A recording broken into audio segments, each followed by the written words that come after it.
Hey guys, Thomas is here, aka Mustache Tom, here to review the movie Holmes and Watson. As you can see, I'm clearly still trying to catch up with the movies of 2018 still. So, uh, yeah, I decided to check this out. So this movie starts in the 1881s with Mr. Watson, played by John C. Reilly, uh, narrating about him wanting to off himself, but being saved by Holmes having a uh, huge watermelon and planting it, and having Watson end up in there after all this misunderstanding. So, they proceed to cut to a courtroom where Moriarty is about to be placed under arrest, but since they don't have the person to convict him there, they are about to set him free.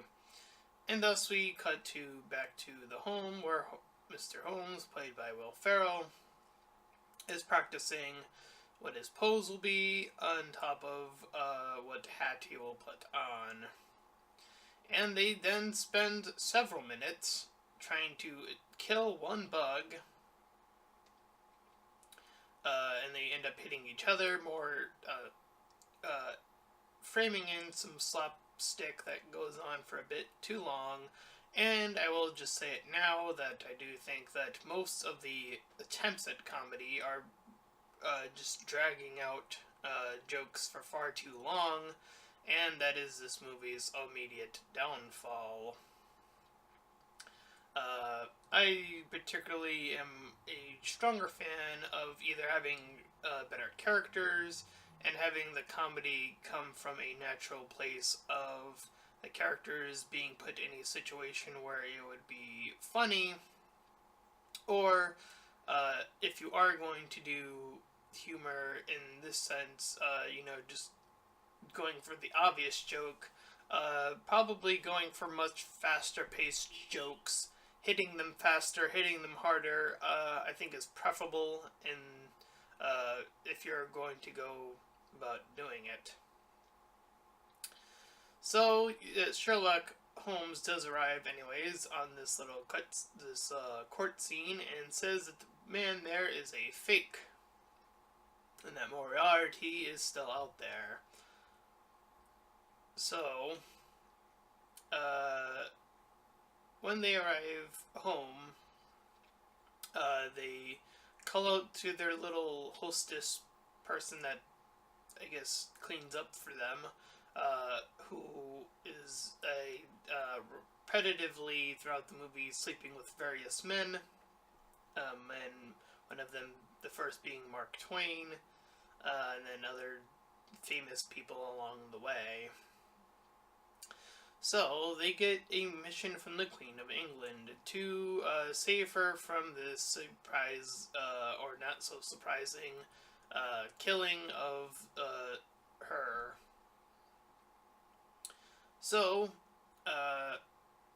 to set up this little after party, Holmes is gifted with said party, but knows that it is going to happen. And in the process, they find a body in a cake. So, the Queen gets them to, essentially step up. And we then cut to Holmes handling the morgue not so well, and another long exaggerated scene of him attempting to vomit, or actually vomiting. We see the introduction of a female character named Miss Hart, or Dr. Hart,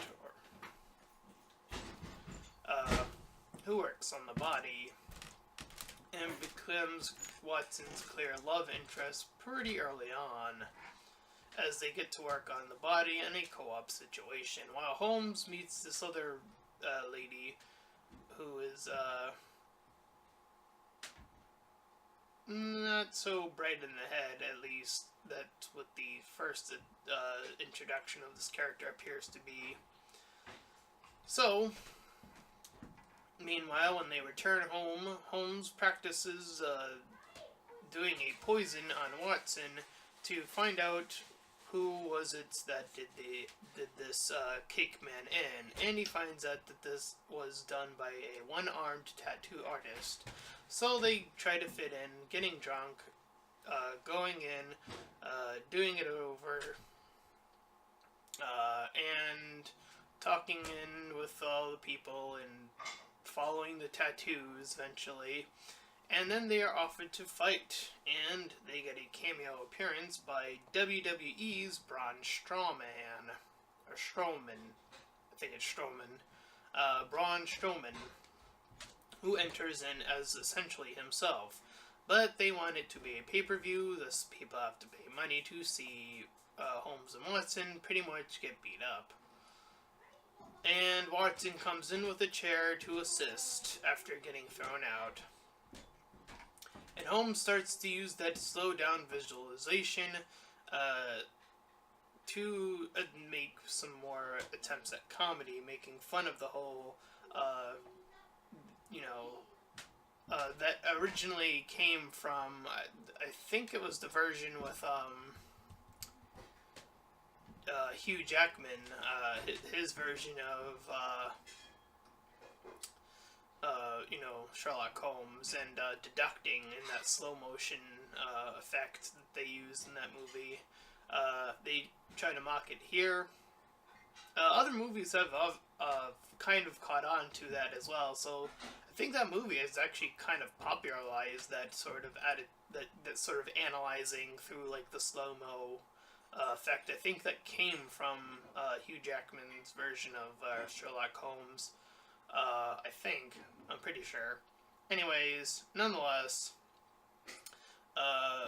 so Moriarty kills the one-armed man before they can get any more information, and thus Holmes is giving a lump of coal as another hint. So the two of them head out, and Sherlock Holmes is trying to figure out what his emotions are, and Watson says that he's fallen in love with that other girl that I talked about briefly. And when they return home, they see that the lady that I mentioned is now sleeping with Harry Houdini and Albert Einstein. So, anyways, Watson wants to take a picture with the Queen afterwards, and they end up taking her out instead. The guards try to get in, and then she finally wakes up at a timely manner. And thus, the two American ladies, they make sure to clarify that a lot, especially the second half of the movie. They seem to really capitalize on, like, oh, American versus British, having a democracy versus, God, I forget the actual term of it, royalty, I'll just say that, kings and queens or whatever, Queen of England, again, I don't know oh man, that word is escaping me right now. Anyway, that versus the American democracy, and what both of their weaknesses are. So I actually do appreciate that they poked fun at both. So that was a little bit of humor that I could appreciate. So anyways, Holmes decides to go to his brother, who is another, a cunning intelligence person, while Watson is locked in with all these other companions. So, Holmes believes now that it was Watson that set him up and did all this stuff, blames him, and everyone gets mad at Sherlock Holmes, and Watson is left to hang. And Holmes gets into this emotional moment after some thinking, and it suddenly turns into a blast of musical as the two start to sing. The two admit to their friendship love for each other, and they go with these little kids and the two women to find out that that woman that was sleeping with all these guys was the actual killer, and that she plans to detonate all of her strategy in the Titanic.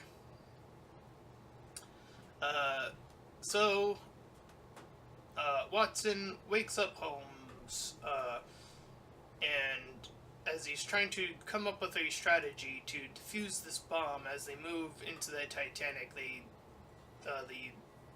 woman who was behind it said that she put a bomb, or they figured it out.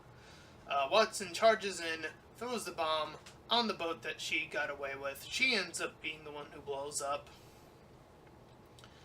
Saves Holmes in the process. They see Billy Zane for some reason, literally, like they mention his name. And Watson and Holmes return as Watson gives Holmes his famous hat, and then Watson is put to co-detective. We cut to Moriarty in America getting sent a letter, and then see Holmes and Watson just staring daggers at him, and that was Holmes and Watson. And I would say that the comedy obviously failed for the most part. The only thing I did appreciate again was the little political jabs on both ends. I feel like if you're going to go, do a political joke, you might as well go both ways with it. So I did appreciate that. But most of the other humor was long, dragged out, and went on for far too long.